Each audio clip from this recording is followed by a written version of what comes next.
Hello, how are you doing? Thank you for joining me on today's video. I am Anne. As usual, you're on Solutions underscore ME, where we talk about affordable fragrances. So if that is your jam, you are in the right place. And if you're new on here, welcome on board. Hope you like it here. We talk all about affordable perfumes, mostly Middle Eastern perfumes, by the way. So I have a lineup of five for you today from Maison Alhambra. I got them about 2, 3 weeks ago, just been playing around with them, and I wanted to share my thoughts with you. They are dupes for different fragrances. We have one from YSL, two from Tom Ford. I mean, in terms of what they're duping now, right? One Gucci perfume dupe and one Chanel perfume dupe. So without further ado, let's get into it. We'll start with Opera Noir. If you haven't subscribed, don't hesitate to click the button, guys. Support the channel. Thank you. All right, so Opera Noir is obviously a dupe for the one, the only, my favorite, Black Opium. I love Black Opium. I don't care what anyone says. Black Opium will always be one of my easy reach perfumes. I just like that it's so versatile. So this is Black Opium, and you can see the comparison. I mean, look, they went for the same textured bottles. The only thing is that this new version of Alhambra bottles, like the cap where the atomizer is very funny. It it's sort of poor quality, I would say. So it peels off. So be mindful of that. But other than that, I mean, I like the bottle. It's cute. It's nice, whatever. So yeah, I mean, we all know Black Opium is vanilla, coffee, orange blossom, your sweet, sexy, versatile classic, as far as I'm concerned.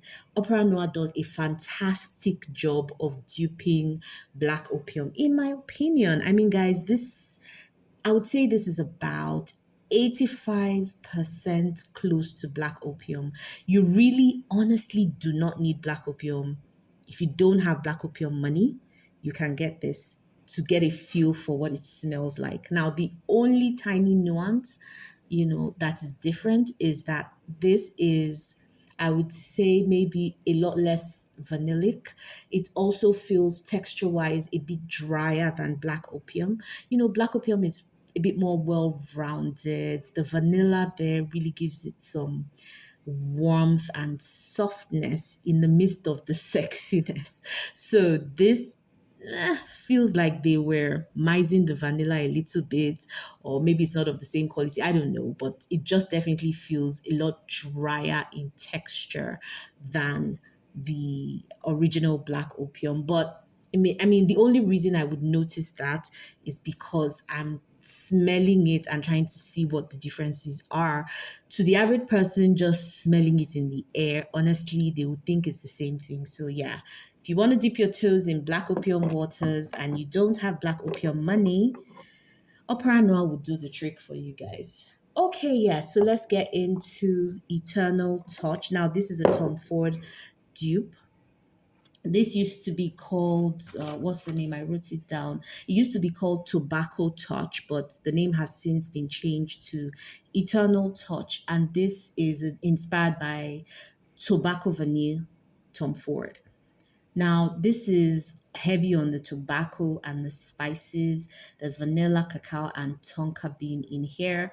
There's some dried fruits. There's some woodsy notes. But how this comes across is very, very spicy in the opening. So you're going to get something akin to a cross between cloves and cinnamon, in my opinion. In the beginning, that's what's going to hit you. So if you do not like a spicy perfume, don't even bother going near this one. The sweetness starts to come out as this dries. So you get a lot of sweetness, or a hint maybe, from the vanilla and the cacao and tonka.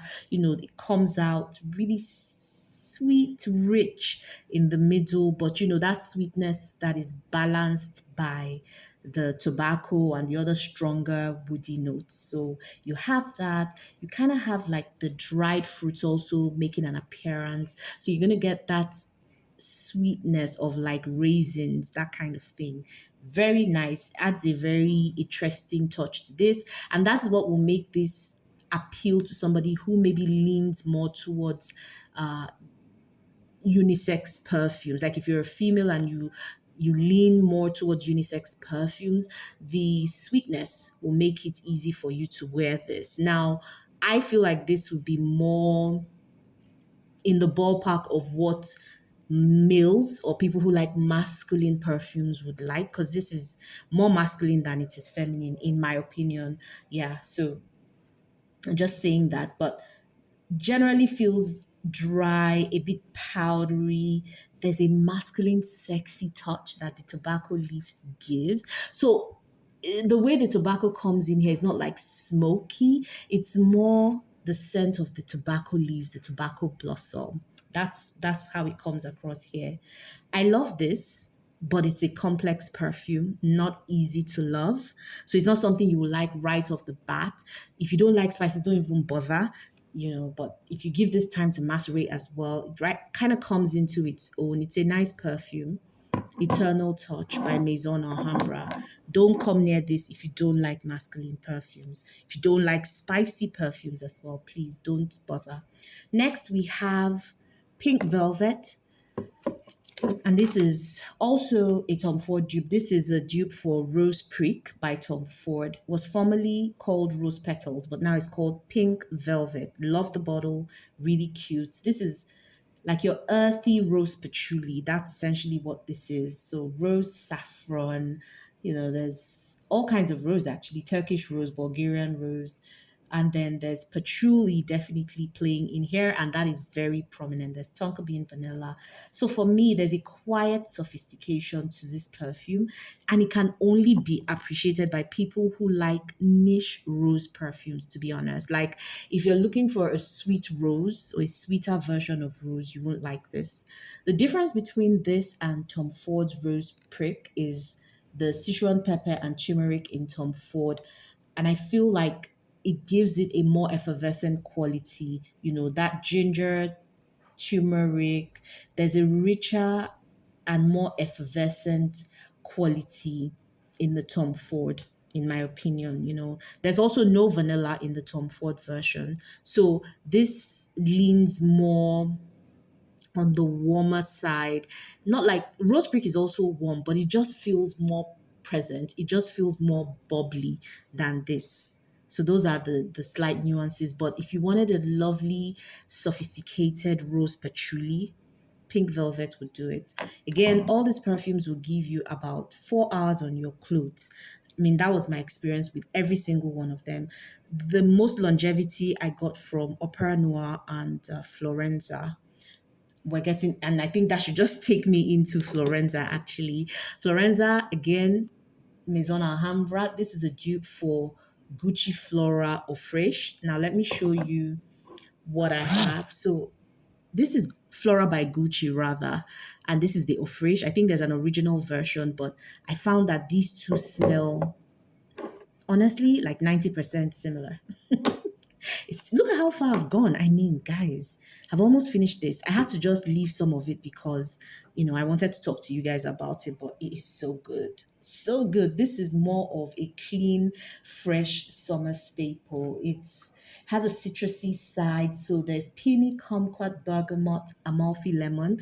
The opening is really citrusy, and then you go into the water notes, green notes. There's even mandarin as well. So the opening is citrusy, and it's a mix of the sour and sweeter citruses, or the more citric and sweeter citruses, if I will say. That's what the opening feels like. And then when you get into the mid, you start to get a bit of wateriness. You start to get the greenness from this perfume. It is a freshy lover's dream. If you love freshies, you will like this one. There's a little bit of patchouli. There's kind of some sandalwood so that it has depth, but it all comes together really, really beautifully in this perfume. I love it. And it is so close to the original that I would say, honestly, with the prices of perfumes, if you want to test what Gucci or Flora by Gucci rather smells like, try this first before you do that test. Okay, so you know if it's a DNA that you can get with. So that's Florenza by Maison Alhambra. Last for today, certainly not the least, is Chant Tarina. I love this one. Different take on rose. It's so beautiful. This is a dupe for Chanel's Chant Tarina, and I love it. I love it. So I have a dupe for, not a dupe, but a perfume that kind of smells like Chant Tarina. At least that's what everyone says on Fragrantica. And when I tested it against Chant Tarina, I actually confirmed that. So that's El L'Edition. They have a very similar DNA. Yeah. And when I compared it to this, 85-90% similar. So Chant Tarina is such a delicate, fresh, feminine, powdery scent. This is a girl's perfume. This is pretty girl, so beautiful, so beautiful, guys. This is bergamot, grapefruit, peach in the opening. So it has a citrusy feel, but not heavily citric or not overly citric in the opening. You're gonna get a lot of the rose, the jasmine. The grapefruit is the grapefruit blossom, not the fruit in itself. So it's jasmine, rose, iris, and those add to the floral elegance in the mid. The iris gives it a little bit of powderiness. At the base, there's musk, there's vetiver, vanilla, and patchouli. There's a warm muskiness. The vanilla adds the warmth and gives this some sweetness and merges very well with the florals in the middle. This is such a beautiful scent, guys. Such a beauty. Like, this and Florenza are two different takes on rose, but they were very well executed. Signature scent worthy, office friendly, very versatile. You literally can wear this anywhere. If you want it for a wedding, absolutely. If you want it to be like, if you wanted to wear it to run your errands, why not? At home, absolutely. And like, you can wear these anywhere. As these are actually my best. Opera Noir, Florenza, and Chant Tarina. I'm loving, totally loving. You can actually see I'm using them up so quickly. And I love that they come in 30 ml bottles, so I can get through them really quickly. So there you have it, guys. These are some beauties that I got from Maison Alhambra. Like, I bought them and I just wanted to be sure. I wanted to test to see if they smelled like the originals. And for the most part, they do, honestly. The only one I would say that people might struggle with, or the only two, I would say Eternal Touch Pink Velvet, because they have some qualities that people or some people run away from. So Pink Velvet with the patchouli and the rose, Eternal Touch with the spices. It's really spicy. So if you're somebody who doesn't do well with those note profiles, then you'll struggle. But for the rest, very easy reach. So thank you so much, guys, for watching. Till we engage on another video, don't forget to like, comment, share, and talk to you on another one. Bye.